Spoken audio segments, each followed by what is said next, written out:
Hola, hola, ¿cómo están? Estamos a 1 de junio, iniciando lunes y además primero de ya mitad de año, ¿no? Claro, es 6, ¿no? Oh, qué intenso. Ya se nos va el 2020, gente. Em, Saludos para María Guadalupe, para Enrique Pérez, Juana Amezola, John Prada, José Luis, Patricia, para Felipe, Laki, Luisa, Saiz y Malak. Un abrazo, Malak, para ti. Hoy tenemos una lectura de 1 hora 20, retomando Nuestra verdad os hará libres. Vamos a tomar el retorno desde el capítulo 7. Déjenles paso la pantalla y vamos.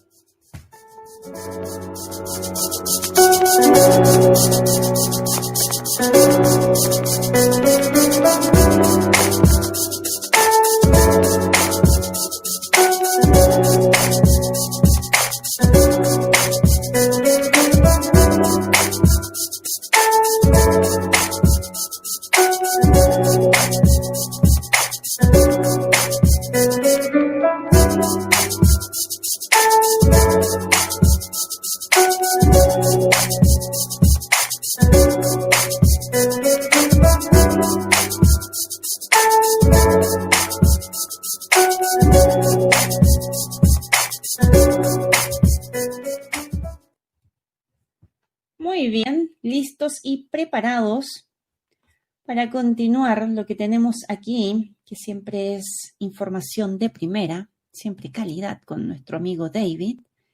Vamos, les recuerdo, con 1 hora 20, capítulo 7.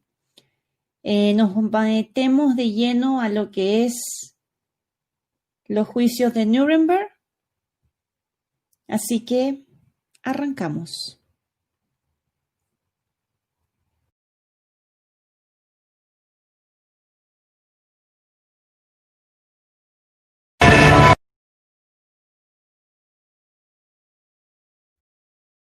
Capítulo 7.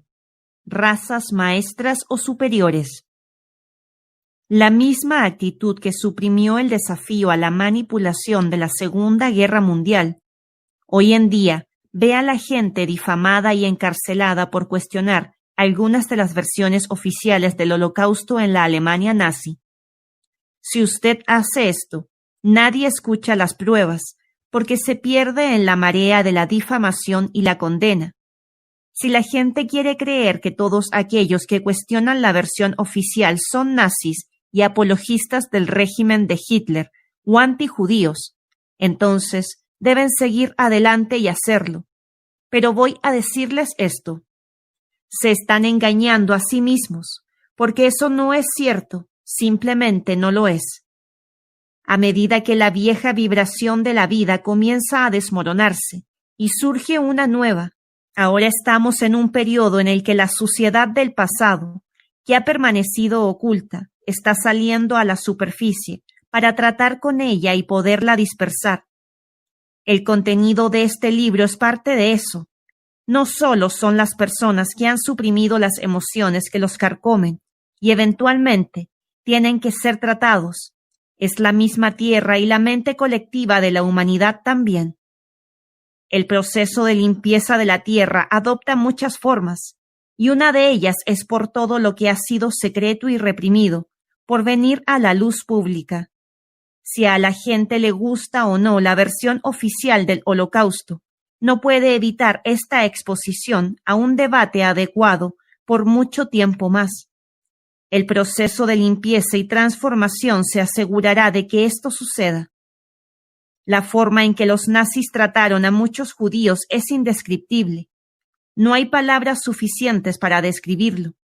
El dolor, como vemos en las conmemoraciones, aparece sin menoscabo para todos aquellos de los que vivieron. ¿Qué insulto sería para aquellas personas que sufrieron tanto si se demostrara que su dolor y horror inimaginable también está siendo utilizado sin su consentimiento para promover y proteger un plan a largo plazo? Calificaría tal vez como uno de los actos inhumanos finales. son personas que no sufrieron bajo el régimen nazi, usando las emociones de aquellos que sí lo hicieron para manipular los acontecimientos para sus propios fines diabólicos. Solo podemos establecer si esto es cierto, permitiendo que toda la información sobre ese periodo que se haga pública, sin denigración ni condena. Como señala el profesor Yehuda Bauer, presidente del Centro Vidal Sassoon para el estudio del antisemitismo, dijo: alguien está haciendo mal uso de los temores y las obsesiones de la gente, y está presentando las cosas que conocemos hoy en día como no ocurrieron. Él estaba reaccionando a las historias sobre el jabón humano que los expertos en el Holocausto han dicho que los nazis hicieron de los cuerpos de las víctimas judías en los campos de concentración. Esto se ha convertido en un hecho aceptado, pero el profesor Bauer dijo que no hay evidencia documental de que tal cosa ocurriese. En la investigación de este libro, por primera vez en mi vida me encontré con la información que cuestiona la línea oficial del Holocausto. Me sorprendió, para ser honesto. Lo vi y lo escribí, un proceso que siempre me ayuda a hacer las cosas más claras en mi mente. Reflexioné sobre ello sin descanso durante semanas. Mi conclusión fue que se cometieron atrocidades más terribles contra el pueblo judío, así como contra otros en Alemania, la Unión Soviética y en los países ocupados por Japón. Toda la guerra fue un holocausto. Lo que los colonos europeos hicieron a las tribus nativoamericanas fue un holocausto. Las atrocidades que los judíos sufrieron bajo el régimen nazi hacen que el dolor que vemos sea completamente comprensible. Pero también llegué a la conclusión de la evidencia que me encontré, que la línea oficial tiene un gran número de preguntas por responder y enormes extensiones de información documentada para explicar antes de que podamos saber lo que pasó. Como digo, nada es nunca lo que parece, sin importar lo que puede ser dicho. Cuando, por ejemplo, un judío estadounidense como David Cole produce documentales y pruebas en video demoliendo las afirmaciones oficiales acerca de los acontecimientos en Auschwitz, no se puede, si usted está interesado en la verdad, solo descartar sus conclusiones y condenarlo como un apologista nazi. Eso no quiere decir que todo lo que la gente dice sea correcto. Pero, ¿por qué estamos tan asustados de que el público pueda decidir por sí mismo? ¿Por qué se suprimió esa información? A la gente podría no gustarle mi defensa en esta posición, pero les pido esto, ¿qué es un verdadero amor por la humanidad? ¿Está diciendo lo que usted cree que la gente necesita saber y tomar las antibalas? ¿O está tratando de decir lo que usted piensa que ellos quieren saber y tomar los aplausos? Vuelvo a algo que veo a menudo en mi investigación sobre la élite mundial. La manera en que el pueblo judío es usado como mera carne de propaganda por la parte de las altas esferas de su propia jerarquía, especialmente los Rothschild y otros como los Habsburgo. Los judíos no están tratando de apoderarse del mundo. Lo contrario es cierto. Ellos solo quieren conseguir en paz y con alegría en sus vidas, como todos nosotros. Por el contrario, están siendo utilizados sin piedad por su propia camarilla privilegiada, manipuladora, a ser el chivo expiatorio, para proteger a los pocos de una legítima investigación y exposición. Gran parte de su historia ha sido ocultada a ellos para asegurarse de que permanecen bajo el control mental y emocional de unos pocos. El mayor Aloski de Siruski, del movimiento clandestino polaco de los tiempos de guerra, no era apologista de los nazis y tampoco era antijudío. Él tenía un amplio círculo de amigos judíos y expuso su profunda gratitud al judío que dijo le había salvado la vida. En su libro Freedom Fighter, de Siursky contó cómo se enteró de que la actitud alemana de los judíos había cambiado de manera espectacular después de darse cuenta de la influencia sionista de Stalin en la Unión Soviética. Esto provocó que el mayor de Sirusky se reuniera con los líderes judíos de Polonia en marzo de 1942 para advertirles que debían dispersar a los judíos que vivan en los guetos, trasladarlos a hogares de agricultores polacos en zonas remotas y establecer asentamientos en las zonas boscosas. Dijo que los líderes se negaron, con terribles consecuencias. El mayor dijo que se hizo muy amigo de un capitán judío que había sido comisario político del Ejército Rojo. Desiursky dijo en su libro: «Debido a mi interés en asuntos judíos, él compartiría conmigo un secreto bien guardado». Aceptado como devoto sionista, él asistiría a una reunión secreta que era solamente para sionistas iniciados. Fue llevada a cabo en hebreo, no en yiddish, como la mayoría de reuniones. La mayoría de los ponentes eran líderes sionistas extranjeros, pero reconocí solo a uno, Moshe Sne, un líder judío polaco que había ido a Palestina antes de la guerra y regresó en 1945 como líder Berijá para organizar la emigración en masa de judíos polacos. Cada orador hizo hincapié en la oportunidad única que había llegado para arrebatar Palestina y el Oriente Medio de los árabes y los británicos. Había que hacer sentir culpa a todo el mundo por el Holocausto, junto con los nazis. Debía ser demostrado que el Holocausto era el mayor crimen cristiano contra el pueblo judío. Una propaganda intensiva sería puesta en marcha, y todas las casas editoriales y la prensa bajo la influencia judía ya habían sido instruidas para propagar la historia de los sufrimientos judíos. Moshe Sne había exigido que el máximo número de judíos polacos fueran forzados a abandonar Polonia hacia Palestina o cualquier otro país de su elección. Se habían dado instrucciones a los judíos de Europa Occidental a prepararse para la recepción de inmigrantes polacos, para filtrar más tarde en los Estados Unidos.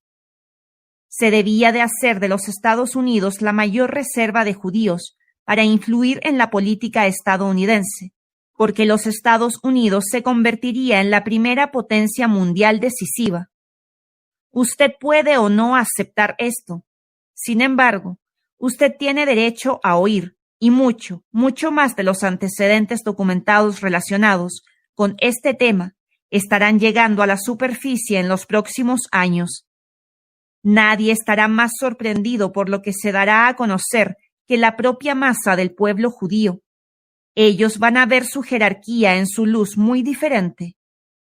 El mayor de Sirusky recopiló una gran cantidad de escritos y archivos acerca de sus experiencias de su tiempo de guerra y la información dada a él por sus amigos y conocidos judíos.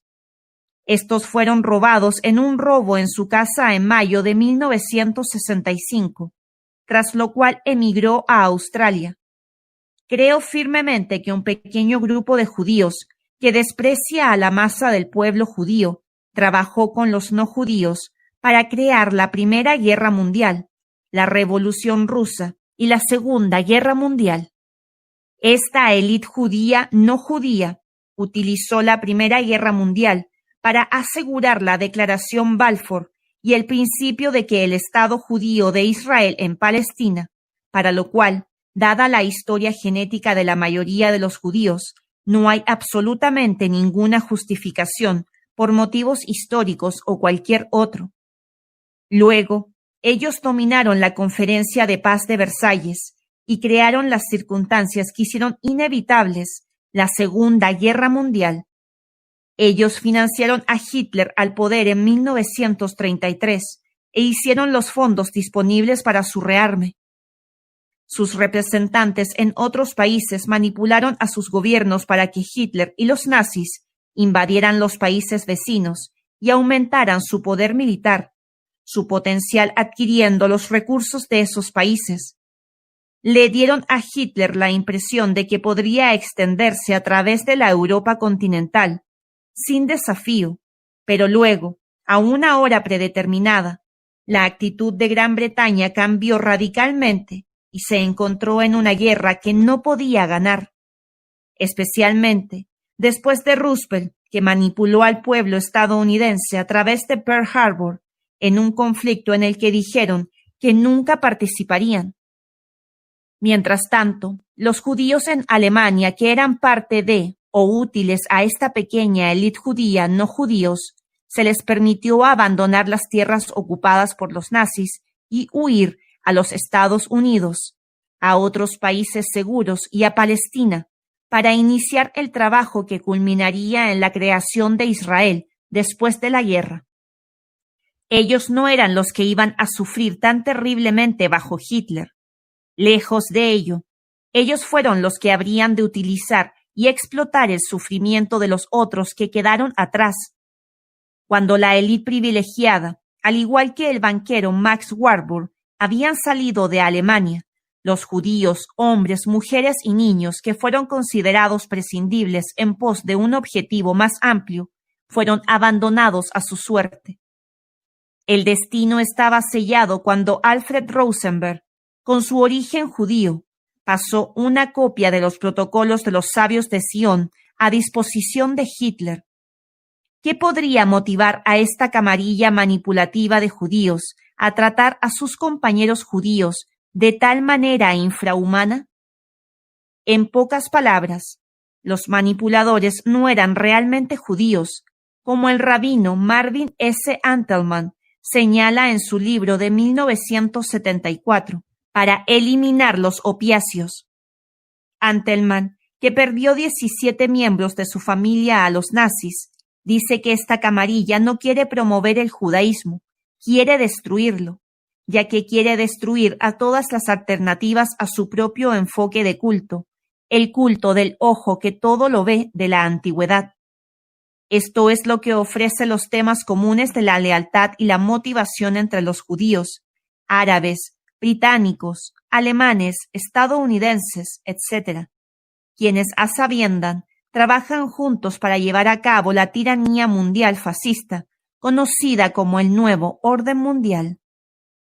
Los judíos que todo lo ven, sin embargo, y sus conspiradores no judíos, usan la cortina de humo del antisemitismo y el sufrimiento genuino de los judíos reales para impedir la investigación de sus siniestras actividades. Estoy convencido de que fue esta camarilla que escribió y que filtró a los protocolos y lo hizo ver como un complot de los judíos en su conjunto. No lo es. No, no, no. Después de la guerra, el sufrimiento inimaginable de los judíos, condenados por su propia élite, entre otros, fue utilizado para crear el Estado de Israel a la existencia en una ola de comprensible emoción, dadas las historias que el mundo se le estaba contando. Desde entonces, ha sido utilizado para bloquear la investigación legítima sobre la manipulación de la raza humana. La etiqueta de antisemita es lanzada a todo el que cuestiona la versión oficial de la historia y que expone a las personas que realmente controlan el mundo. Un vehículo de esta camarilla judía y no judía que ha hecho sufrir tanto a los judíos se llama sionismo y por lo tanto es el Estado de Israel, un país y un modo de pensar dominante que para mí se parece mucho a la mentalidad nazi. La jerarquía británica demostrablemente ha manipulado, explotado y enviado a sus muertes a multimillones de personas británicas para servir al interés nacional, los intereses de la camarilla gobernante. La jerarquía alemana ha hecho lo mismo con el pueblo alemán y la jerarquía estadounidense a la población americana. Estas camarillas dominantes tienen absoluto desprecio por sus sucias masas. Los ven como ganado para ser usado y abusado como sea necesario. ¿Por qué es tan asombroso que la jerarquía judía deba ver a la masa del pueblo judío en los mismos términos?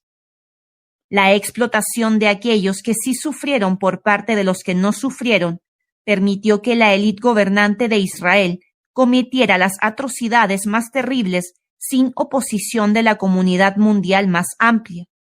mientras que cualquier amenaza a Israel es inmediatamente condenada y tratada. ¿Por qué no hemos oído hablar de las décadas de atrocidades cometidas por Israel contra los desposeídos palestinos, que han sido denunciadas una y otra vez por los medios de las Naciones Unidas, de socorro y obras públicas? La grotesca ironía es que mientras se quejan de la extrema derecha y el antisemitismo, el gobierno israelí ha apoyado a los regímenes nazi en todo el mundo, incluyendo al terrorista Somoza, quien fue responsable de la masacre de decenas de miles de sus propias personas en Nicaragua. Israel ha apoyado a neonazis y terroristas en Taiwán, Arabia Saudita, América Central, Argentina y muchos otros. En liga con los neonazis que controlan a los Estados Unidos y a la CIA. Cuando Israel se pontifica sobre el racismo y la extrema derecha, se me revuelve el estómago. El gobierno israelí, su ejército y su brazo de inteligencia, el Mossad, son organizaciones terroristas neonazis. Esta mentalidad está personificada por muchos de los clones israelíes en los territorios ocupados de Cisjordania y la Franja de Gaza.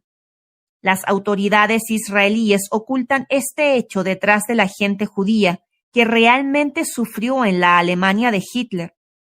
Los líderes israelíes que son parte de o controlados por el culto del ojo que todo lo ve, han utilizado este sufrimiento por más de 50 años para ocultar y justificar las atrocidades diarias contra la población árabe. Los niños palestinos son fusilados por los colonos nazis en las tierras ocupadas, pero los asesinos escapan sin castigo. Mientras tanto, los árabes son rutinariamente fusilados por los mismos soldados que miran hacia otro lado cuando los colonos aterrizan a hombres y mujeres y niños palestinos. Así como Hitler trataba a los judíos a la deriva por su propia jerarquía, también así trata Israel a los palestinos hoy en día. No timaré ninguna lección sobre racismo y nazismo de apologistas del terrorismo de Israel. Muchas gracias. De hecho, aquellos que dirigieron las organizaciones terroristas que crearon Israel después de la guerra, más tarde se convirtieron en sus líderes. Una forma de desafiar la conducta de Israel es no condenar a los judíos. Lo contrario es el caso. Aquellos que han controlado Israel y su brazo terrorista internacional, el Mossad, no son judíos de verdad. Son un grupo de matones desequilibrados que han abusado de los judíos para sus horrendos fines propios. El primer ministro israelí, Menachem Begin, fue un referente en la organización terrorista judía clandestina, Irgun, y como resultado fue responsable del asesinato de incontables personas y del caos. Más tarde ganaría el Premio Nobel de la Paz, al igual que Henry Kissinger. Otro primer ministro israelí, Yitzhak Shamir, fue un terrorista en la clandestinidad judía antes de convertirse en, muy apropiadamente supongo, jefe del Escuadrón de la Muerte del Mossad en el momento del asesinato de John F. Kennedy. En un capítulo posterior he relacionado tanto a Shamir como a Begin con el asesinato de Kennedy. El primer ministro, Yitzhak Rabin, fue elogiado como fabricante de una gran paz después de su propio asesinato en 1995, pero él también era un terrorista. Como Naemin Giladi, el historiador israelí y autor dice, Rabin inició su carrera con los asesinatos terroristas que derramaron la sangre tanto de árabes como de judíos, cuando el frío cálculo político lo exigía. En 1940, cuando la inmigración ilegal de judíos a Palestina se convirtió en una inundación, el gobierno militar británico comenzó a detener y a deportar a los judíos que no tenían la documentación correcta. La clandestinidad sionista decidió sabotear los barcos de refugiados en lugar de permitir que fueran rechazados. Giladi sigue. En aquellos días, Rabin fue miembro del Palmaj, El nombre significa Escuadrones de Acción. Era una fuerza clandestina violenta. En noviembre de 1940, su grupo voló el barco de refugiados Patria en el puerto de Haifa. Más de 250 emigrantes judíos murieron en la explosión. Más tarde se les dio el mismo trato a otros 3 barcos por parte del Plamach de Rabin, y más de 1,000 personas judías murieron como resultado. Pero fueron los árabes quienes fueron acusados de esta barbarie, y ese fue el punto central de la carnicería, por supuesto. El dirigente sionista, David Ben-Gurion, escribió en su diario que los atentados agitaron más simpatía y apoyo en todo el mundo para nosotros de la que esperábamos. Más tarde también conectaré a Ben-Gurion al asesinato de Kennedy. Estoy llegando cada vez más a la conclusión de que lo que pasó con judíos en la Alemania nazi, sea cual sea lo que resulte ser la verdad, contó con el apoyo, incluso planificación, por estos locos para asegurarse de que tanto la creación de Israel como el antisemitismo podrían utilizarse como una defensa contra la legítima investigación de sus repugnantes actividades. Este sin duda ha sido el resultado. Cualquier persona que exponga estos impresionantes horrores es llamado neonazi. Es más, una gran parte del dinero y el armamento utilizados, tanto por estos terroristas clandestinos como por los fundadores de Israel, fueron suministrados por el Sindicato del Crimen Organizado, Meyer Lansky, que tenía su base en los Estados Unidos, pero que opera a nivel internacional. Lansky, quien nació como Mayer Chukovsky en Grodno, Rusia, se levantó de los barrios bajos de Nueva York a la cima de la pila en el submundo internacional. Él estaba por encima de la mafia. Lansky logró estas vertiginosas alturas por los medios habituales, el asesinato y el terror. Este fue el hombre que utilizó su crimen y redes terroristas para canalizar fondos y armas para los terroristas judíos y más tarde el Estado de Israel. Tal fue su contribución que ha sido descrito como el padrino de Israel. Lansky iría a Israel cada vez que subiera el calor en los estados y finalmente se estableció en su querida patria. Lansky también estuvo en el centro del asesinato de John F. Kennedy, como veremos más adelante. Estos son los tipos de mentes que crearon Israel bajo la supervisión de los Rothschild. Y sin embargo, si usted desafiara y expusiera a estas personas, sería llamado nazi. Dame la fuerza. Algunos valientes judíos se han pronunciado en contra de la conducta de Israel y la situación de los palestinos. Gente como Noam Chomsky e Israel Sahat, un superviviente del campo de concentración de Belsen. Pero ¿dónde están el gobierno británico y el gobierno de Estados Unidos? Silencio. Estos son puntos legítimos de una democracia. Hilarante, lo sé. Pero la gente tiene miedo, incluso terror, para hablar, ya que llevarán la marca de antisemitas. Incluso algunos judíos que han hecho estos puntos han sido tildados de antisemitas. Hasta el día de hoy, la camarilla continúa haciendo arreglos para acontecimientos antisemitas y ataques que permiten que siga adelante esta manipulación de las comunidades judías y no judías. La jerarquía judía desea mantener la masa del pueblo judío en constante temor, un estado de ánimo que hace un juego de niños, controlar y manipular. La extrema derecha es un sueño para esta camarilla, y la juegan en sus manos comportándose de maneras que hacen que la manipulación sea mucho más fácil. No todos ellos se comportan de esta manera por accidente tampoco. ¿Quién en realidad financia a algunos de estos grupos de extrema derecha? Sí, usted lo sabe. Tal vez usted me lo dirá. En Gran Bretaña, me ha dicho una fuente muy confiable y muy cerca de los organismos de inteligencia, que el grupo de extrema derecha, Combat 18, es una fachada para la siniestra Anti-Defamation League, el brazo de los Estados Unidos de los servicios secretos israelí Rothschild, el Mossad. La Liga Antidifamación, ADL, ha estado operando en Gran Bretaña y Europa desde al menos 1991, y su papel es el de marcar de antisemita a cualquiera que se acerque a la verdad de lo que está pasando. ¿Qué mejor manera de desacreditar a un investigador que tener un grupo de extrema derecha como Combat 18 que lo alabe?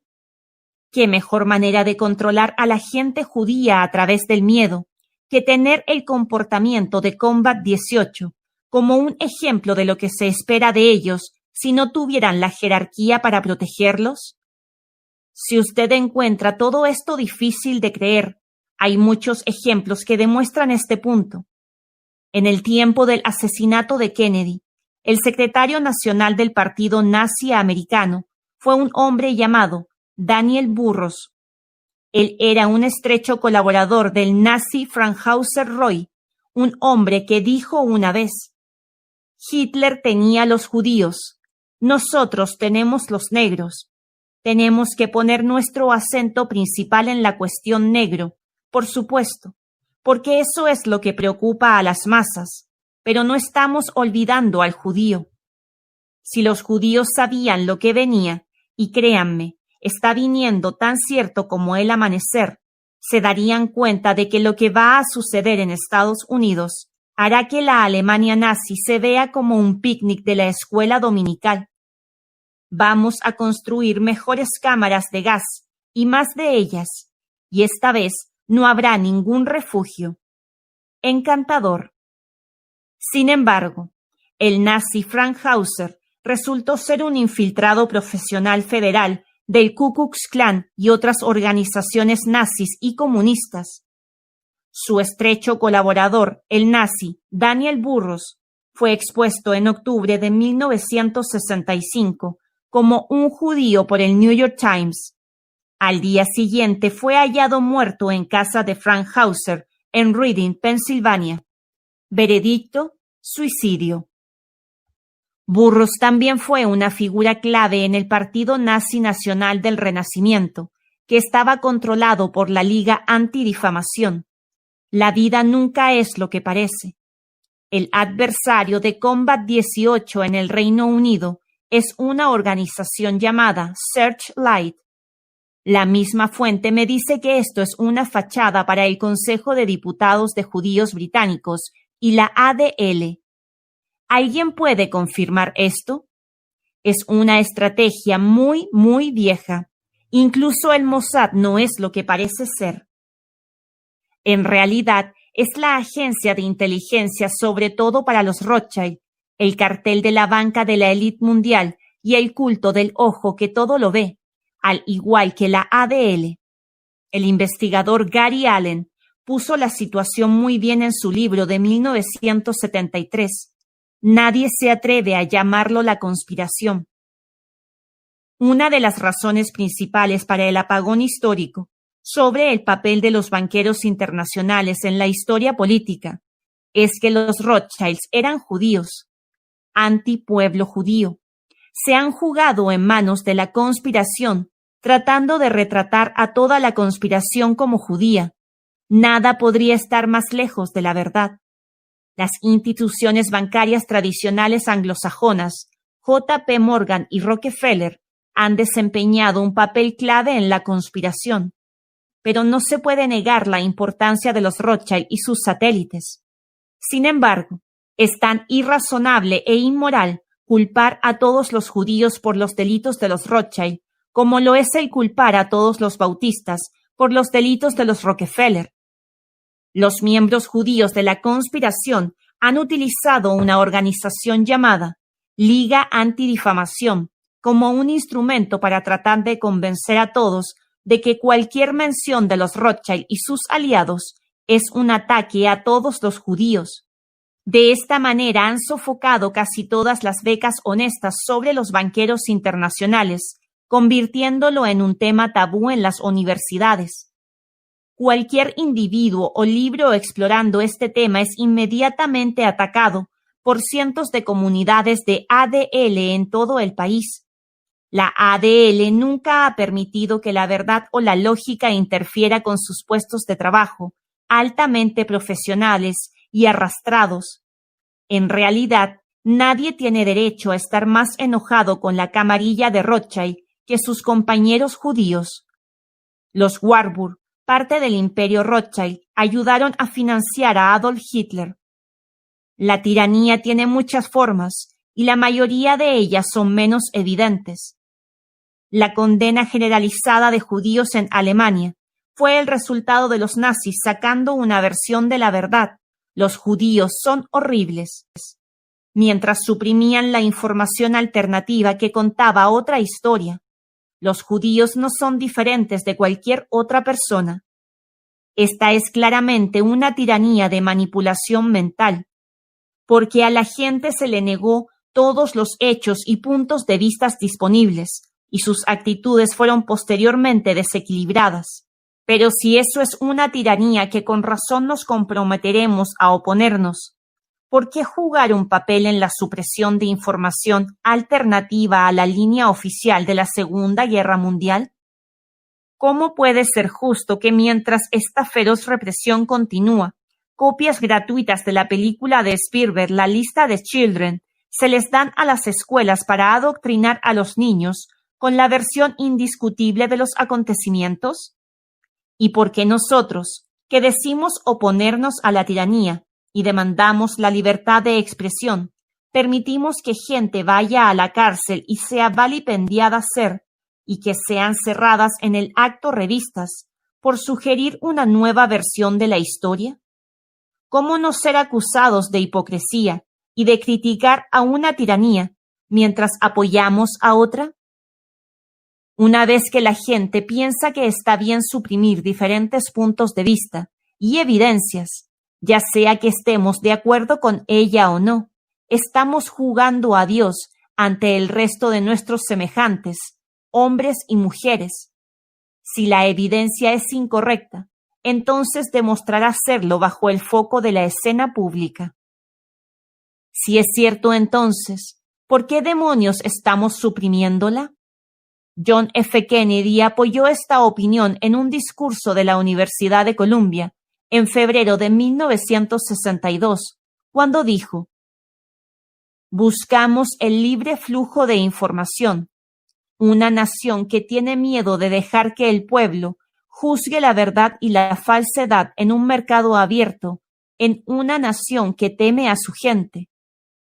Vivimos en naciones con temor al pueblo y en un mundo con miedo a la gente. Nos aferramos a los dogmas que temen a la gente, aquellos que desean suprimir por cualquier medio las versiones alternativas de la historia que poseen sus pruebas. La línea oficial también tiene miedo de la guerra, miedo de que su manipulación será expuesta por medio de un flujo de información. La forma en que ha sido manipulada la mentalidad judía por la jerarquía judía durante siglos ha tenido otro efecto. Al igual que la Iglesia Católica Romana y otras tiranías religiosas y raciales, el judaísmo, más recientemente el sionismo, ha utilizado el miedo y la culpa para mantener el control de su gente. Ha ejercido presión en cada generación para cumplir con lo que se les dice que deben creer y han programado su mente a pesar de sí mismos como un pueblo que ha sido siempre y será siempre sujeto a la opresión y a los prejuicios del resto de la sociedad. Un folleto solicitando apoyo financiero para el Consejo de Diputados Judíos Británicos tiene una imagen de hostilidad neonazi en el frente. En el interior del folleto se dice que la Junta de la Comunidad Judía de Protección contra el Racismo y la Negación del Holocausto, en un tiempo en que las voces de los fascistas son cada vez más fuertes. Todo es miedo, miedo, miedo. Control, control, control. Muchos judíos se han programado a sí mismos como el pueblo elegido de Dios, por encima del resto, y al llegar algo de la literatura judía y las leyes, son increíbles y sorprendentemente racistas. El Talmud, el libro de la ley judía, contiene, entre otras pequeñas joyas, lo siguiente: Solo los judíos son seres humanos. Los no judíos no son seres humanos, sino que ganado. Queritud 6b, página 78. Yevam Mot. Los no judíos han sido creados para servir a los judíos como esclavos. Midrash Talpiot. Las relaciones sexuales con los no judíos son como las relaciones sexuales con animales. Los no judíos tienen que ser evitados, incluso más que cerdos enfermos. La tasa de natalidad de los no judíos tiene que ser suprimida masivamente. Al ir reemplazando varias y burros perdidos, así se deberán reemplazar los no judíos. Así que, ¿con qué frecuencia los manifestantes antirracistas manifiestan fuera de los eventos del Talmud? Nunca. Exactamente. La ironía es que el racismo de los judíos extremistas y el racismo de Adolf Hitler están basados en un mito colosal. Como Alfred M. Lilienthal, el escritor e investigador judío, dijo, no hay ningún antropólogo de renombre que no estará de acuerdo en que el racismo judío es una tontería, tanto como el racismo ario. Ya en 1938, la American Anthropological Association, en su conferencia anual en Nueva York, condenó el arianismo como una falacia y afirmó que ambos, arios y antisemitas, eran términos lingüísticos sin ningún significado racial. La ciencia antropológica divide a la humanidad en tres razas reconocidas: negro, mongol y oriental, y de raza blanca o blanco, aunque algunos autores se refieren a una cuarta raza, los australoides. Los miembros de la fe judía se encuentran en las tres razas y subdivisiones. Los patrones de pensamiento condicionados en la mente colectiva judía han creado repetidamente la realidad física de la opresión, el prejuicio y el racismo, que coincide con el patrón la esperanza, programada en su psique colectiva. Se lo esperan, lo crean. Cuando el pueblo judío en conjunto se liberen del control mental de su jerarquía y comiencen a dejar de lado los sentimientos de temor y expectación de los prejuicios, dejarán de atraer a ellos estas experiencias. Cuando rechacen abiertamente la visión heredada de la superioridad racial, esos patrones se alejarán de sus auras capas magnéticas y dejarán de atraer el racismo a ellos. Además, al igual que la gente criada en las versiones extremas del catolicismo romano, el pueblo judío necesita amarse a sí mismo y dejar atrás la culpa que sus controladores demandan que mantengan. De todas las personas que conozco, los educados en la Iglesia Católica y la fe judía se encuentran entre los más jodidos mental y emocionalmente. Esto no es casualidad. Ambas religiones lavan el cerebro de los niños con el miedo y la culpa desde la edad más temprana. El pueblo judío es simplemente maravilloso cuando se permiten ser quienes realmente son. Me encanta su sentido del humor y su espíritu. Ellos tienen una contribución que hacer para el bien del mundo. Sin embargo, pocas veces he conocido a uno que realmente se ame o que no lleve la carga de la culpa heredada. Mis amigos, esto se trata de control. Es el momento de dejarlo ir. La gente judía, que al igual que el resto de nosotros, son conciencias en evolución que están experimentando una vida judía, nunca serán libres hasta que se salgan del control mental y emocional de esta diminuta camarilla que los utiliza de la manera más despiadada para promover sus propias ambiciones, enfermas y diabólicas, en alianza con una pandilla de enfermos por igual, de no judíos. La historia oficial ha sido manipulada de la manera más extraordinaria por los que seguimos viendo el mundo en la simplicidad infantil del bien y del mal, héroes y villanos, y solo esta rara vez es así. Después de la guerra, los judíos de Nuremberg juzgaron a los alemanes. Cuando se mira detrás de los libros de historia saneada, usted ve que esos juicios fueron una farsa, un ejercicio calculado de venganza y manipulación, a menudo castigando a aquellos que no tenían influencia para cubrir las huellas de aquellos que sí las tenían, como los estadounidenses en los consejos de los carteles de las empresas matrices Estados Unidos nazi. Estos fueron juicios de exhibición de aquellos nazis que no eran considerados lo suficientemente importantes o con suficientes conocimientos políticos y científicos para ser trasladados a Estados Unidos y América del Sur, donde podrían continuar su trabajo para la élite. La defensa de seguir las órdenes de un superior jerárquico no era permitida en Nuremberg. Esto significaba que si habían desobedecido una orden durante la guerra fueron fusilados, y si obedecieron la orden fueron ahorcados en Nuremberg. El precedente de la eliminación de la defensa de seguir órdenes fue hecho por la Oficina de Guerra en Londres en abril de 1944, así como la lista de criminales de guerras nazi estaba siendo compilada y se hacían los preparativos de los juicios de la posguerra. En ese tiempo, la redacción del artículo 443 del capítulo 14 del Manual Británico de Derecho Militar fue cambiada para reflejar la redacción de un artículo escrito en el Anuario Británico de Derecho Internacional para 1944 por el doctor Hersch Lauterpacht.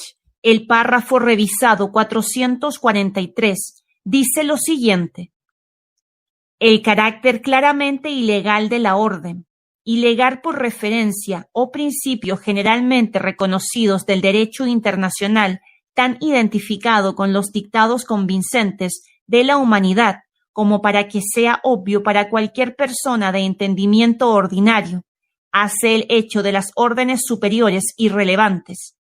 El doctor Lauterpacht fue un austriaco con un fondo interesante. Fue profesor ayudante en la Escuela de Economía de Londres, influenciada por la Mesa Redonda, de entre las dos guerras. Luego, en 1940, se convirtió en profesor visitante de la Fundación Carnegie para la Paz Internacional, controlada por la élite, que demostró promover la guerra. Después de que sus palabras se utilizaron para destruir la defensa de órdenes superiores, el doctor Lauterpacht fue nombrado miembro del Ejecutivo Británico de Crímenes de Guerra y a una corriente de publicaciones de derecho internacional y posiciones, incluida la Comisión de las Naciones Unidas para el Derecho Internacional. Su hijo, Elihu Lauterpacht, era consultor del Estado Mayor Central de Políticas del Gobierno del Reino Unido durante la revisión de la Premiership de Edward Heath, conservador, y Jim Callaghan, trabajo, y un sinfín de organizaciones de derecho internacional. El jefe de la unidad política de Heath era Lord Victor Rothschild. Nuremberg fue un insulto a la justicia natural. No importa lo que se suponga que hayan hecho los acusados. Si la gente no administra la justicia de forma equitativa, no puede pretender ser mejor que aquellos a los que condenan. El juez estadounidense, Justice Wennerstrom, presidente de uno de los tribunales, renunció y se fue a casa con disgusto ante la injusticia y la manipulación de todo. Otro juez estadounidense, Edward L. Van Roden, fue uno de los 3 miembros de la Comisión Simpson del Ejército que fue designada para investigar los métodos utilizados en los juicios de Dachau en Nuremberg. Sus resultados fueron publicados en el Washington Daily News y el británico Sunday Pictorial en enero de 1949. Él describió la forma en que las confesiones fueron aseguradas. Posando como sacerdotes para escuchar confesiones y dar la absolución, torturando con cerillas poniéndolas bajo las uñas del detenido, sacando los dientes a golpes y quebrando mandíbulas, incomunicando a los prisioneros y dándoles raciones de casi inanición. Las declaraciones que se admitieron como evidencia se obtuvieron de hombres que habían estado primero en confinamiento solitario durante meses, 3, 4 y 5. Los investigadores colocaban capuchas negras sobre la cabeza del acusado y luego le daban un puñetazo en la cara con puños de bronce, patadas y golpes con porras de goma. Todos menos 2 de los alemanes en 139 de los casos investigados habían recibido patadas en los testículos sin posibilidad de reparación. Este era un procedimiento operativo estándar con nuestros investigadores estadounidenses. Hombres fuertes fueron reducidos a ruinas dispuestos a farfullar cualquier admisión exigida por sus fiscales. Estas fueron las personas sentadas en el juicio de otros por sus crímenes de guerra. Una vez que usted cae en la trampa de ver dos caras como buenos y malos, sin tonos de gris en el medio, se convierte en un robot. La vida no es como una película de John Wayne. Poco después de la Guerra de las Malvinas, en 1982, un soldado que sirvió allí me contó cuán devastado estuvo de ver a sus compañeros soldados británicos bayoneteando a los prisioneros de guerra argentinos hasta la muerte, que ya habían dejado sus armas y se habían rendido. Él describió cómo otros héroes británicos cortaron los dedos de los argentinos muertos para robar sus anillos. Estaba tan asombrado que dejó las fuerzas en repulsión. Años más tarde, salieron a la luz evidencias de estos hechos, lo que llevó a una investigación policial, pero sus conclusiones fueron ignoradas y el gobierno británico se negó a presentar cargos contra los implicados. Los periódicos dijeron que habría sido una barbaridad cobrarle a nuestros muchachos esos delitos cuando estaban solo luchando por su país. Ya es hora de que nos demos cuenta de que algunos de nuestros muchachos actuaron tan horriblemente como aquellos en Alemania e Irak. Eso sí, esto haría explotar la tontería que estamos supuestos a aceptar de que el Reino Unido, Estados Unidos y Occidente en general son cargadores de color blanco, luchando por la libertad con el sonido de los coros angelicales. Tal vez nada destruya esta idea simplista del mundo libre versus tiranía, más que los experimentos genéticos de Hitler en persecución de una raza superior. Pregunte a la mayoría de las personas acerca de la mentalidad de la raza superior y apuntarán a Adolf Hitler y a los nazis. Pero de nuevo, no es tan simple como eso. El plan de una raza superior y la eliminación de las razas menores no comenzó ni terminó en la Alemania nazi. Comenzó mucho antes y está todavía en curso. Todo lo que sucedió bajo Hitler era que él tenía el control sobre el país y la mente alemana que podría promover abiertamente. Esta mentalidad de la raza superior es otra parte del plan de la élite para el nuevo orden mundial. Cuando usted piensa que los funcionarios de prisión están comprometidos con la ingeniería genética del tipo más avanzado, no es de extrañar que sus títeres en la tierra reflejen esto en su propia actitud mental.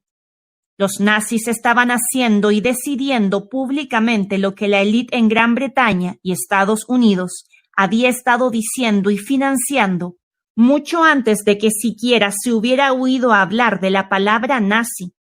La eugenesia es, en palabras del diccionario Oxford Concise, la producción de finas crías mediante la mejora de cualidades heredadas.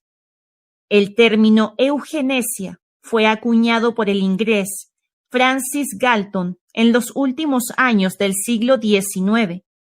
Hizo un llamamiento para que la sociedad interviniera para mantener la pureza racial. Galton quería la esterilización forzada de los no aptos. Otro pionero de esta forma de pensar fue Thomas Robert Malthus, nacido en 1766.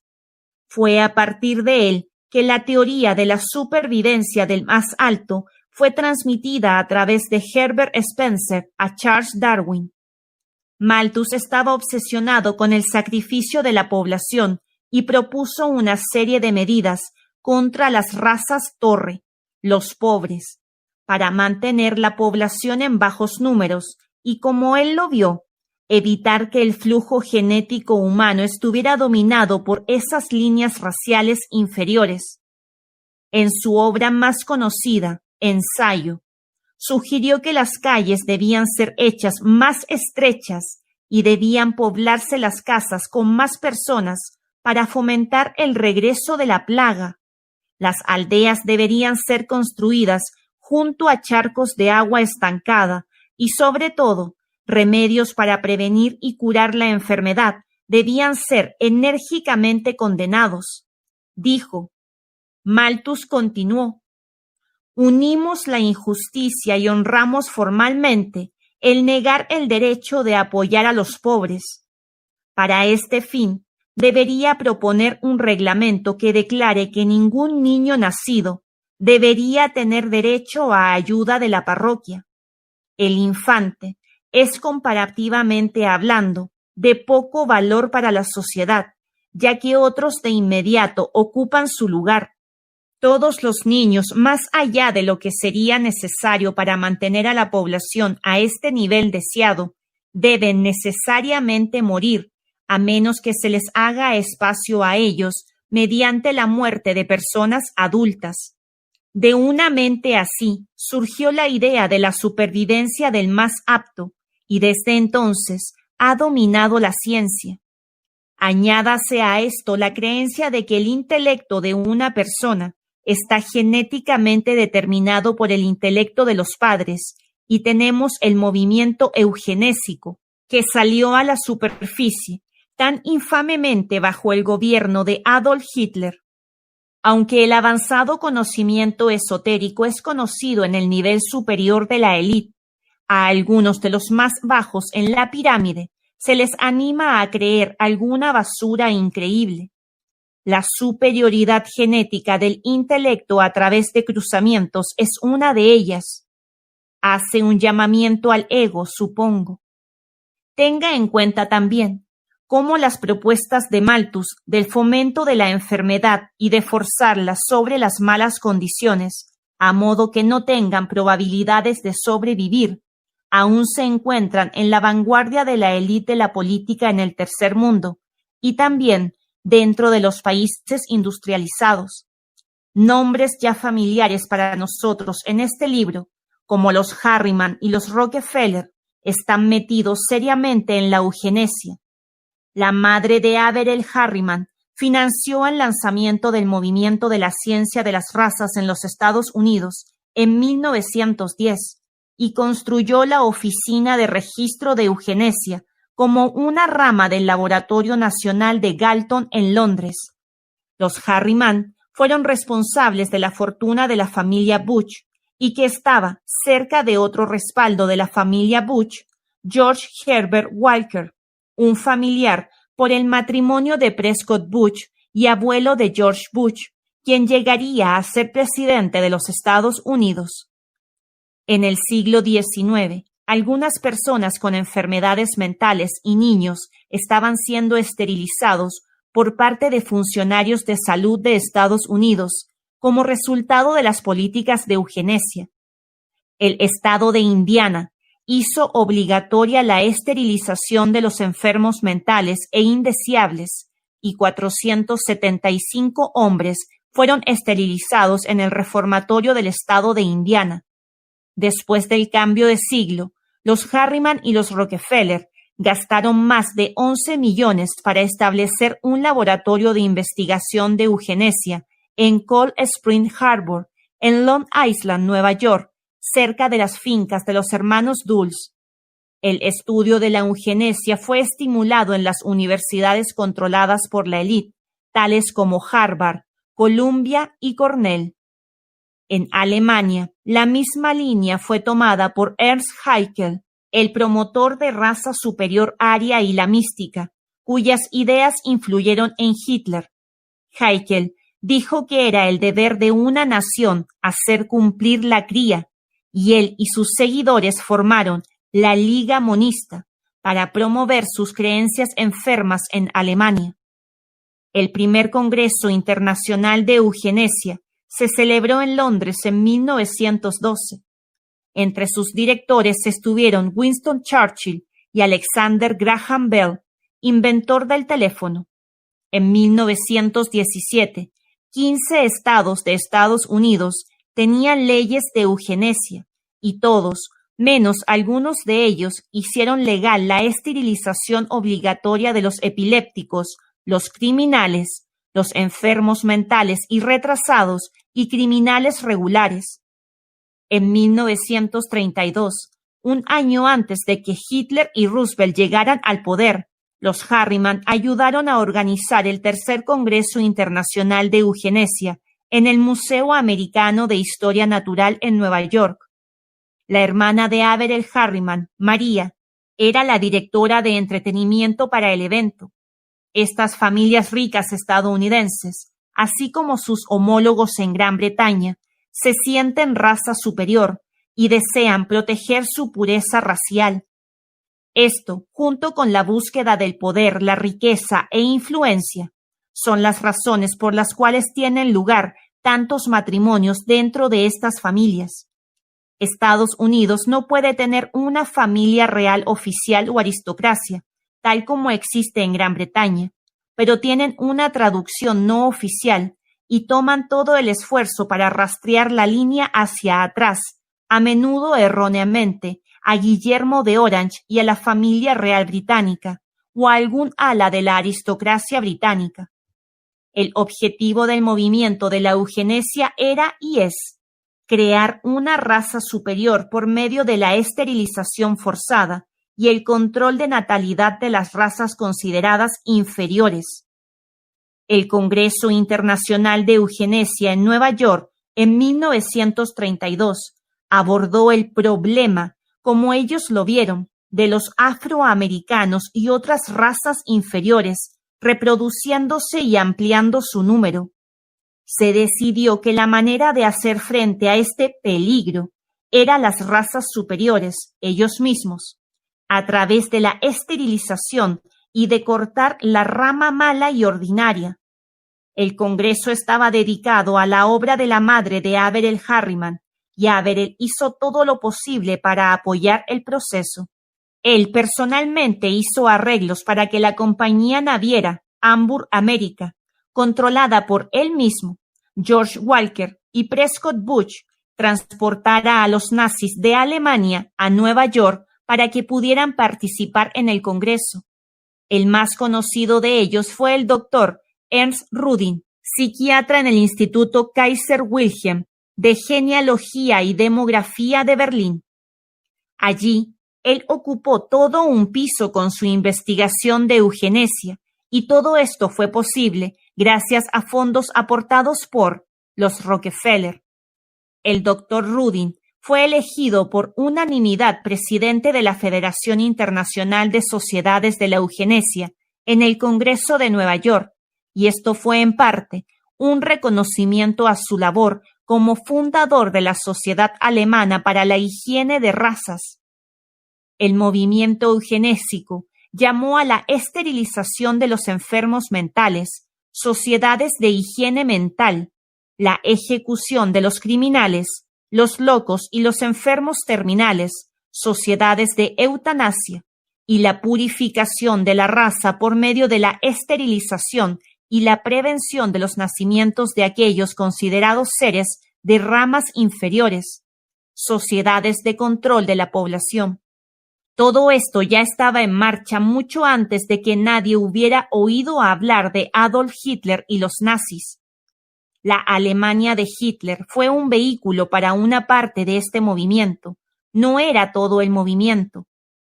Poco después de que Hitler abolió las elecciones y se convirtió en dictador de Alemania, en 1933, financiado por Rockefeller, el doctor Rudin fue comisionado para escribir la Ley para la Prevención de Enfermedades Hereditarias en Posteridad, que supuso la esterilización forzada de cualquier persona considerada genéticamente inferior.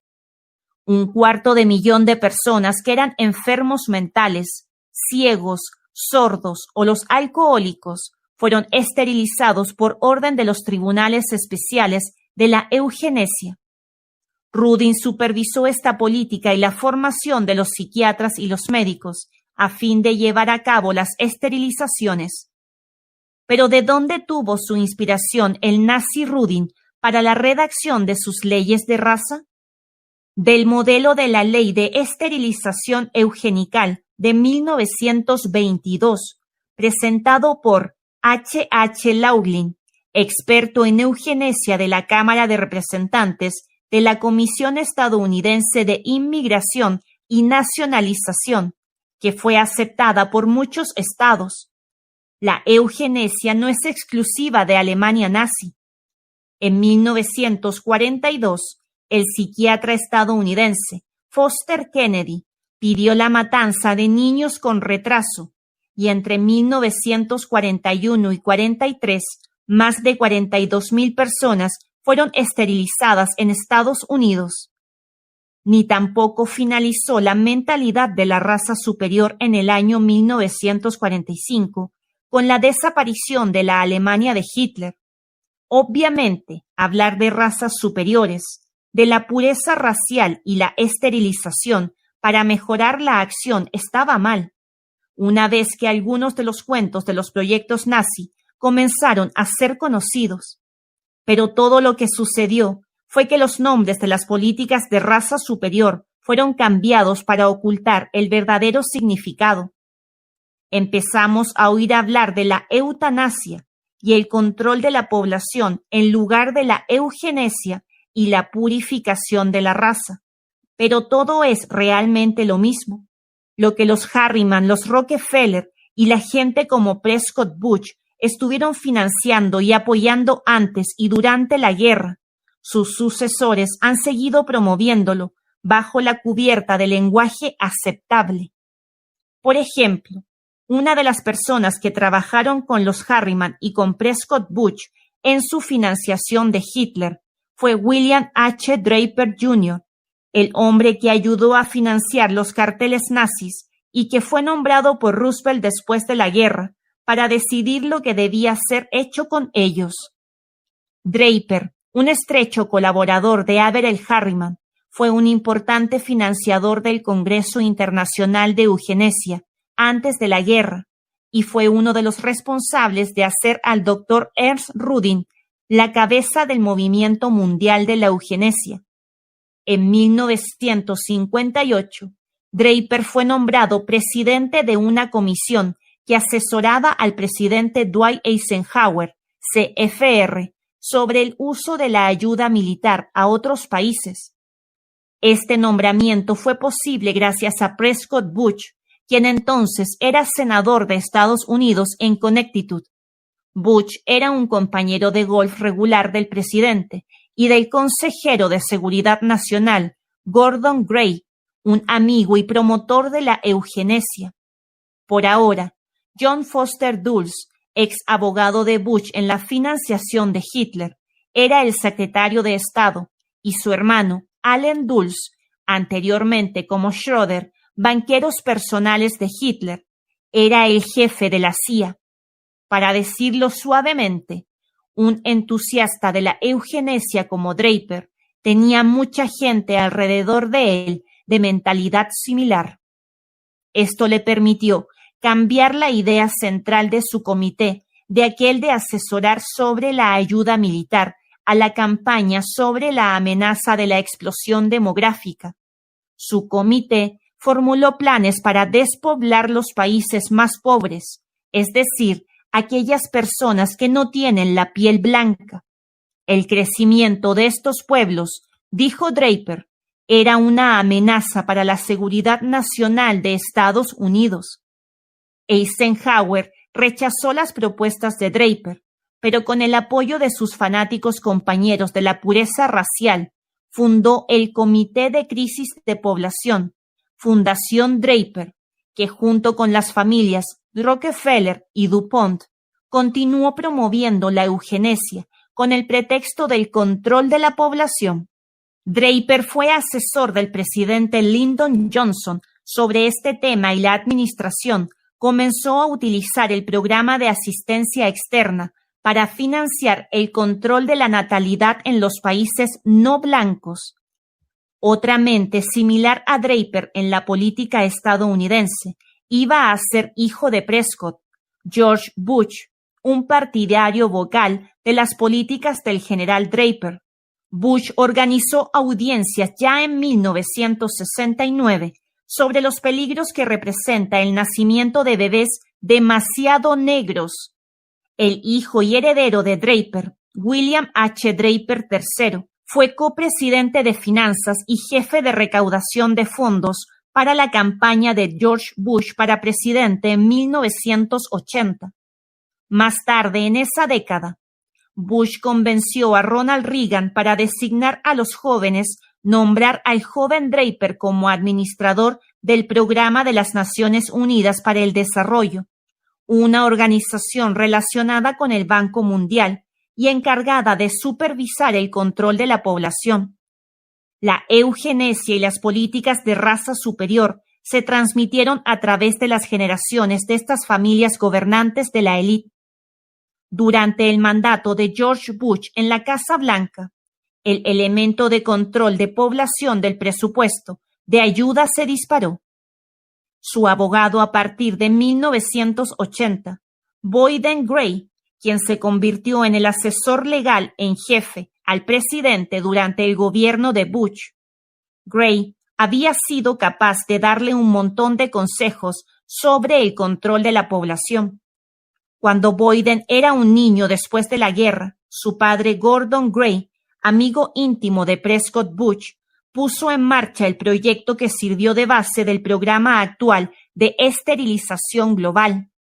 En 1946, el movimiento de la eugenesia estaba tratando de reconstruirse a sí mismo a raíz de la publicidad bastante desafortunada, despertada por uno de sus principales defensores, Adolf Hitler.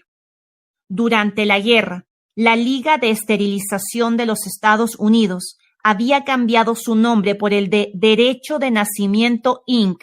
y ahora estaba buscando una manera de volver al trabajo. En sus esfuerzos para relanzarse en Iowa, terminaron cuando un joven murió durante una operación de esterilización y la mala publicidad puso fin al plan. En su lugar, se trasladaron a territorio de la familia Gray en Carolina del Norte. Gordon Gray había fundado la Facultad de Medicina Bowman Gray Memorial en Winston-Salem.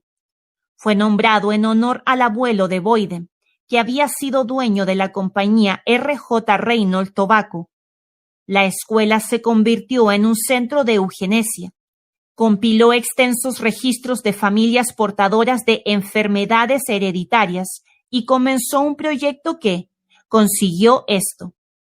Esterilizaba por la fuerza a niños pequeños que no eran considerados de tener un coeficiente intelectual bastante alto. No estoy hablando de Alemania nazi durante la guerra. Estoy hablando de América del Norte, de Estados Unidos de América. En 1946-1947. La tía abuela de Boyden Gray, Alice Shelton Gray, fundó la Liga para el Mejoramiento Humano, la rama de Carolina del Norte del Movimiento Nacional de Eugenesia de Esterilización, y fue la supervisora oficial del experimento de la raza superior que se inició en la Escuela de Medicina de los Gray. Otros implicados fueron el Dr. Claude Nash Herdon, director adjunto de la genética médica en la escuela, y el Dr. Clarence Gamble, heredero del imperio del jabón, Procter & Gamble, que era el jefe de operaciones de ámbito nacional. A los niños inscritos en el distrito de Winston-Salem de la escuela se les hicieron pruebas de inteligencia, y los que cayeron por debajo de la marca considerada aceptable a estas bizarras personas fueron esterilizados. Sus recomendaciones fueron pasadas a la Junta Estatal de Eugenesia, que tenía autoridad para ordenar la esterilización bajo la ley de Carolina del Norte. El doctor Claude Nash Herdon habló de su trabajo en una entrevista en 1990, que fue reportada en la biografía no autorizada de George Bush, The Unauthorized Biography. Pruebas de cociente intelectual fueron ejecutadas en todos los niños en el sistema de escuelas de Winston-Salem. Solo los que anotaron muy bajo fueron objeto de esterilización, el fondo real del barril, por debajo de los 70. ¿Hicimos esterilizaciones en niños pequeños? Sí. Esta fue una operación relativamente de menor importancia. Por lo general no se hacía hasta que el niño tenía 8 o 10 años. Para los muchachos solamente se hacía una incisión y ataban el tubo. Más a menudo se realizaba la operación en niñas que en niños. Por supuesto, usted tiene que abrir el abdomen, pero de nuevo, es relativamente menor. Página 59. Oh, está bien entonces. ¿Qué hacían los medios de comunicación mientras estaba pasando esto? No mucho. Resulta que el doctor Herndon habló de su buena relación con la prensa. Esto es menos sorprendente cuando nos damos cuenta de que Gordon Gray era propietario del diario de Winston-Salem, el Centinela de Twin City y la estación de radio WSJS. La eugenesia se promovió a gran escala después de la guerra, con el pretexto de control de población, tal como es hoy en día. En los años 50, cuando John Foster Dulles era presidente de la exención de impuestos ante el nuevo orden mundial, la Fundación Rockefeller viajó con John D. Rockefeller III en una serie de tours mundiales de campaña para las políticas para frenar la expansión de la población no blanca. En noviembre de 1952, Dulles y Rockefeller pusieron en marcha el Consejo de Población, con decenas de millones de dólares proporcionados por la familia Rockefeller. La Sociedad de Eugenesia Americana dejó su antigua sede en la Universidad de Yale, la casa de la siniestra Sociedad de Skulls and Bones, y se mudó con el Consejo de Población. Las dos organizaciones, en efecto, se convirtieron en una sola. El primer presidente del Consejo de Población fue Frederick Osborne, secretario de largo plazo de la Sociedad Americana de Eugenesia. El esterilizador de niños de Carolina del Norte, el doctor Claudio Nash Herdon, fue nombrado presidente de la Sociedad de Eugenesia en 1953. Cuando George Bush se convirtió en embajador ante las Naciones Unidas en 1972, él y su camarilla en la Agencia de Estados Unidos para el Desarrollo Internacional organizó el primer contrato oficial entre el gobierno de Estados Unidos y la Liga de Esterilización de América, que por entonces cambió su nombre una vez más a Asociación para la Anticoncepción Quirúrgica Voluntaria. En virtud de este contrato, el gobierno de Estados Unidos, los contribuyentes, comenzaron a financiar esta organización para hacer en los países no blancos del mundo lo que habían hecho ya a los niños en Carolina del Norte. En 1988, el año en que George Bush fue elegido presidente, se organizó otro contrato que involucró al contribuyente estadounidense a gastar $80 millones en 5 años para expandir este trabajo en 58 países en Asia, África y la América hispana. Millones de personas han sido esterilizadas y la mayor parte ha sido financiada por el contribuyente. Otros países hacen lo mismo. Y por cierto, el doctor Clarence Gamble, el aficionado de la esterilización de la familia del jabón Procter & Gamble y la escuela médica Bowman Gray también disfrutaron la financiación de los presupuestos de la USAID. A su llamada Fundación Pathfinder se le paga para infiltrarse en las sociedades no blancas y quebrar su resistencia a la esterilización. La Federación de Planificación Familiar, que ha sido apoyada en cada oportunidad por George Bush y la élite manipuladora, fue en realidad fundada en Londres, en las oficinas de la Sociedad Británica de Eugenesia. Se puede ver que mientras los nombres cambian y la retórica puede ser expresada en términos considerados aceptables para la opinión pública en el momento, estamos viendo el mismo programa tejiendo su camino a través de las décadas y las generaciones.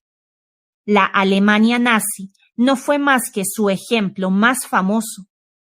La centralización mundial del poder, el control fundamental de la mente y el cuerpo de la masa de la población y la creación de una raza superior. Estos son los temas que se extienden a través de los siglos y que siguen dominando la agenda secreta de hoy, que es la manipulación de nuestras vidas. Pero ¿cuántas personas en este mundo creen que son racialmente superiores a los demás? El número es tan grande que no vale la pena pensar. Irónicamente, muchos de los que han sufrido de la mentalidad de la raza superior de una raza, en realidad creo que ellos mismos son genéticamente superiores a los demás. Esa actitud, que el patrón de pensamiento es emitido a la mente colectiva, lo que crea una versión colectiva de la realidad.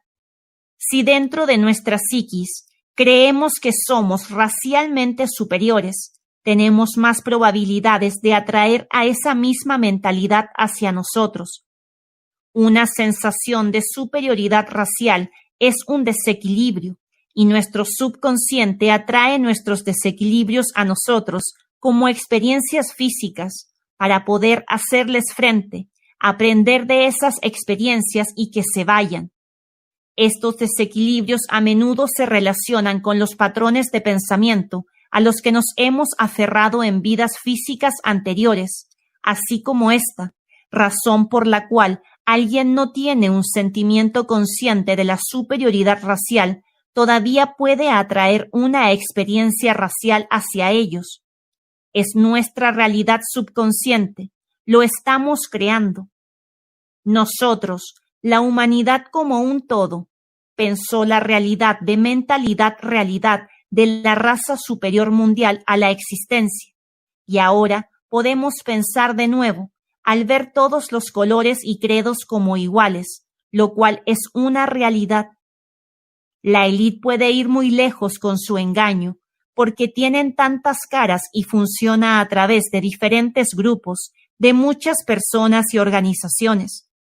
En los 3 capítulos siguientes voy a revelar algo de esta estructura y que sea más fácil para los nuevos en este tema comprender cómo la élite se mantiene oculta para la mayoría del mundo, mientras secretamente trazan nuestro destino colectivo.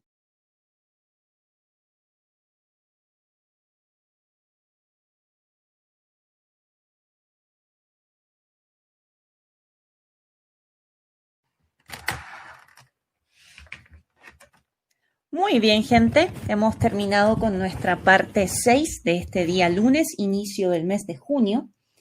En un día bastante especial, según leo en el chat, acaban de decretar toque de queda en la ciudad de Nueva York de 11 p.m. a 6 a.m. Eso notó como aviso de utilidad pública. Además, el día de hoy tuvimos un pequeño inconveniente técnico. Hubo un pequeño corte del suministro eléctrico en la zona de donde vivo. Fueron cerca de 7 o 10 minutos que estuvimos abajo, por lo tanto, bajaré el video para cortar ese segmento, reunirlo cuando ya regresé yo y di el aviso y no tengamos un diferido tan complejo, porque como no está el chat, la gente seguramente va a creer que esos 7 minutos de silencio total y oscuridad, no por ti oscuridad, por supuesto, son algún tipo de desperfecto y que quizás no continúe el video, etcétera, etcétera, etcétera. También en California hay toque de queda. Aprovechen a hacer sus avisos de utilidad pública, chachín a la disposición del chat. ¿Qué más les iba a decir? Tuvimos un capítulo que mezcló 2 cosas muy importantes, a mi parecer. Uno, tenemos el macabro desenlace del fin, del cierre de la Segunda Guerra Mundial, cómo terminaron de ejecutarse esas fichas, cómo gracias a eso se crea nuevamente una palabra o el uso de una palabra para marcar cierta tendencia o marcar a una persona de algo. Si tú deseas estudiar más a fondo la Segunda Guerra Mundial y quizás topas con algo que no está bien en los libros de historia oficiales, de inmediato te marcan con la etiqueta de neonazi. Y lo que hemos ido aprendiendo en el paso del tiempo, en especial con autores de la calidad de quien nos acompaña esta semana, es que no todo es blanco y no todo es negro.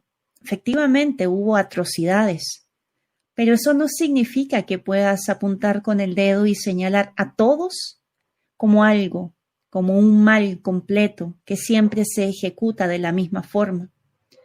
Aprendimos que en Nuremberg fueron juzgados no quienes debieron de haber sido juzgados. Los grandes peces gordos ya habían salido de Alemania mucho antes de que se suscitara toda la situación. Quienes fueron a juicio fueron personas que fueron total y completamente abusadas, interrogatorios abusivos, golpes, de esos interrogatorios que vemos en las películas respecto del Mossad y cosas así. Creo que en la vida real nuevamente quedan pequeños frente a la realidad y el abuso de autoridad de quienes se creen superiores. Esas personas firmaron y dieron confesiones que probablemente no eran reales. Pagaron los platos rotos de quienes no estaban ni cerca de ser juzgados. Creo que es lo más terrible que podemos recopilar y concluir de la primera mitad de nuestro capítulo 7, como quienes se apropian de la verdad y del juego de esta ficha salen inmunes y pagan los demás, paga el perraje, pagan los soldados rasos, podríamos decir. Y luego pasamos a la hipocresía, en mi parecer. Se hablaba tanto de los derechos humanos, tanto del abuso hacia las personas, y vemos cómo Estados Unidos financiaba instituciones de eugenesia para calcular quiénes eran no aptos para seguir en este planeta, quiénes no eran aptos para tener familia, quiénes eran defectuosos en base a sus planes o a su tabla de clics, a su tabla de su checklist. Ok, no, ¿sabe qué? Usted cumple con 5 de los 10 checklists que hay aquí, así que lo siento. Voy a tener que esterilizarlo a usted y a su esposa y a toda la familia que tenga. Así, porque sí, porque ellos lo decidieron y es algo que ha seguido con el pasar de los tiempos, que ha continuado con nuevos nombres, con nuevas organizaciones en pro de tu derecho a escoger quizás. Hay mucha manipulación verbal, gramática, para hacer parecer algo políticamente correcto, que suene como un dulce caramelo envuelto en un papel muy brillante. Pero cuando desenvuelves ese caramelo de papel muy brillante, te comes ese bombón de chocolate en el interior, está lleno de popó, está lleno de un relleno guácala, como digo yo. No tiene sentido, pero ya es muy tarde, ya te lo llevaste a la boca y ya lo mordiste, ya lo estás tragando porque te embobaste con el envase brilloso, con el chocolate con el que estaba cubierto y cuando te lo tragas ya es demasiado tarde. Y es lo que estamos observando hoy, lo que está pasando. Hoy está pasando en Estados Unidos, pero los latinos sabemos que esto viene pasando de hace mucho tiempo atrás. El control de las revoluciones sociales o el control remoto de las revoluciones sociales. Estamos viendo toda la ejecución, siguiendo todo el manual de instrucciones. Es impresionante. Por ahí alguien decía en el chat, no recuerdo tu nombre, lamento no recordarlo, debería haberle tomado un screenshot. Vemos la misma situación que ocurrió al finalizar la Primera Guerra Mundial, el mismo descontrol social debido a los problemas económicos en aquel entonces, pero hoy con el uso de otras tecnologías. Es como cuando los diseñadores de ropa lanzan sus nuevas temporadas. Sigue siendo un vestido, sigue siendo un pantalón, siguen siendo unos zapatos de tacón, pero las tendencias cambian y se modernizan al contexto. Pero en esencia te venden la misma ropa, es la misma colección, solo cambia el template. Y aquí también es una evolución mediante el uso de las nuevas tecnologías y herramientas, pero con el mismo fin, con el mismo propósito.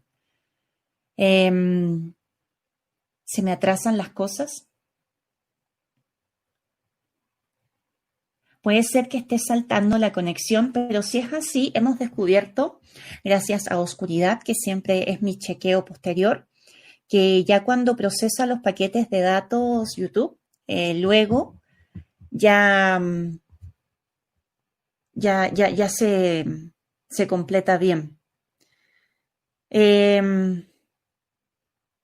Complicado. Pasamos también en el chat un poco hablando de Killary, de cómo al parecer, no sé, me incomoda un poco decir clon, pero esa señora del 2016 se veía muy extraña, hizo cosas muy extrañas.